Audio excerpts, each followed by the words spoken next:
17 अगस्त को केंद्रीय मंत्री हरदीप सिंह पुरी ने ट्वीट करके यह सूचना दी कि भारत सरकार द्वारा रोहिंग्या शरणार्थियों को दिल्ली के बक्करवाल इलाके में ईडब्ल्यूएस फ्लैट्स में बसाया जाएगा। साथ ही उन्हें सभी बुनियादी सुविधाएं और दिल्ली पुलिस द्वारा 24 घंटे सुरक्षा भी प्रदान की जाएगी। रोहिंग्या घुसपैठियों को शरणार्थी के रूप में स्वीकार करने का भारी विरोध हुआ। इसके बाद गृह मंत्रालय ने स्पष्टीकरण देते हुए हरदीप सिंह पुरी के वक्तव्य का खंडन किया और कहा कि इन अवैध प्रवासियों को निर्वासन तक डिपोर्टेशन सेंटर में रखा जाएगा।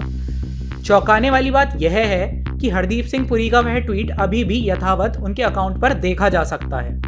इससे यह साफ हो जाता है कि केंद्र सरकार बड़ी ही चतुराई से अपने स्पष्टीकरण के माध्यम से इस विषय को गैर कानूनी घुसपैठिए और कानूनी शरणार्थी जैसे तकनीकी दांवपेच में उलझाकर रोहिंग्याओं की बसावट की अपनी मूल योजना को ही क्रियान्वित करना चाहती है। लेकिन वास्तविकता कुछ और ही है। उनके आवास के लिए जमीन ज़कात फाउंडेशन नाम के एक मुस्लिम एनजीओ द्वारा दी गई है, जिसने वर्ष 2018 में भी रोहिंग्याओं के लिए दिल्ली में आवासों का निर्माण किया था। 15 अप्रैल 2018 को रोहिंग्याओं के लिए ज़कात द्वारा बनाए हुए अस्थायी शिविर में आग लग गई थी। बिना समय बर्बाद किए ज़कात फाउंडेशन ने मस्जिद और स्थायी ज़कात कार्यालय के साथ रोहिंग्याओं के लिए एक पक्की कॉलोनी के लिए एक योजना का नक्शा जारी कर दिया। निर्माण बहुत जल्द शुरू कर भी दिया गया। हैरानी की बात यह है कि ज़कात फाउंडेशन खुलेआम दावा करता है कि यह परियोजना गृह मंत्रालय द्वारा प्रमाणित है। ज़कात फाउंडेशन यह सुनिश्चित करता है कि रोहिंग्या इस्लामी सिद्धांतों का ठीक से अध्ययन करें। यह रोहिंग्या बच्चों को इस्लामी सिद्धांत सिखाने के लिए इस्लामी शिक्षक यानी कि मौलवी और मुल्लाओं को भेजता है। दिल्ली एनसीआर में कई रोहिंग्या बस्ती हैं। उनमें से सबसे बड़ा शाहीन बाग में है, उसके बाद कालिंदी कुंज, विकासपुरी और खजूरी खास है। दिलचस्प बात यह है कि नाराजगी के बाद ज़कात फाउंडेशन ने कहा कि अगर सरकार को कोई आपत्ति है तो वह रोहिंग्याओं की मेजबानी करना बंद कर देगा। लेकिन ऐसा लगता है कि भारत सरकार को तो कोई आपत्ति है ही नहीं। ज़कात और सत्ताधीश पार्टी के बीच कैसे संबंध हैं, इसका अनुमान इसी बात से लगाया जा सकता है कि पार्टी के कई बड़े नेता अक्सर जमात के आयोजनों में जाते रहते हैं। 3 फरवरी 2019 को नागपुर में हुए ज़कात फाउंडेशन के एक समारोह में केंद्रीय मंत्री नितिन गडकरी ने भाग लिया। ज़कात के अध्यक्ष सैयद जफर महमूद ने एक प्रेजेंटेशन प्रस्तुत करते हुए अपने संगठन के कार्य को उद्धृत किया। महमूद ने बताया कि जब वर्ष 2013 में नरेंद्र मोदी का प्रधानमंत्री बनना संभावी लग रहा था तो ज़कात के एक समारोह में उन्हें भी बुलाया गया। इस भेंट की ही सफलता थी कि भारतीय जनता पार्टी ने अपनी आधिकारिक वेबसाइट से 3 लेख हटा दिए जिससे ज़कात को आपत्ति थी।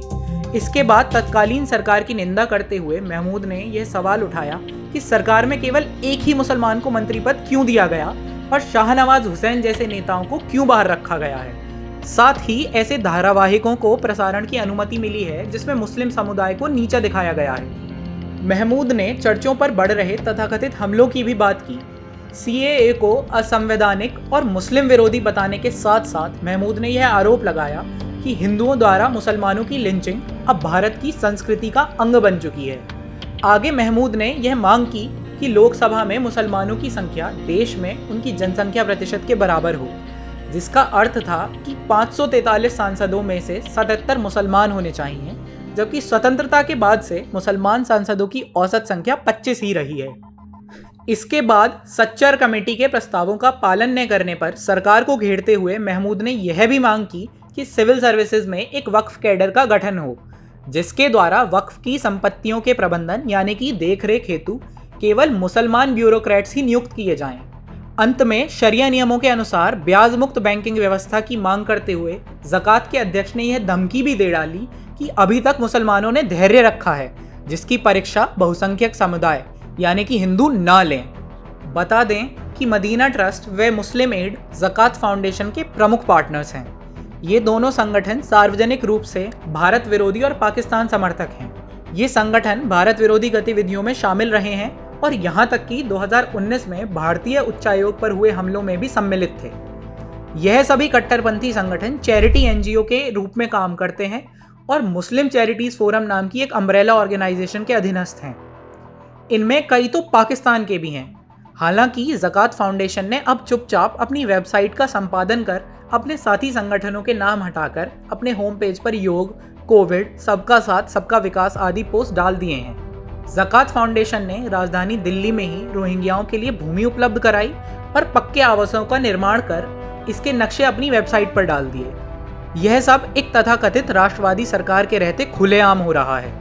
यह कहना मूर्खतापूर्ण ही होगा कि भारत सरकार ज़कात फाउंडेशन की भारत विरोधी गतिविधियों में संलग्नता से अनभिज्ञ है। लेकिन वास्तविकता यही है कि जहां एक ओर ज़कात जैसे इस्लामिक संगठन सार्वजनिक रूप से भारत के लिए गंभीर सुरक्षा संकट खड़ा कर रहे हैं, वहीं दूसरी ओर राष्ट्रवादी सरकार के एनएसए अजीत डोभाल अभी भी उनके लिए ग्रीटिंग कार्ड्स लिखने में व्यस्त हैं।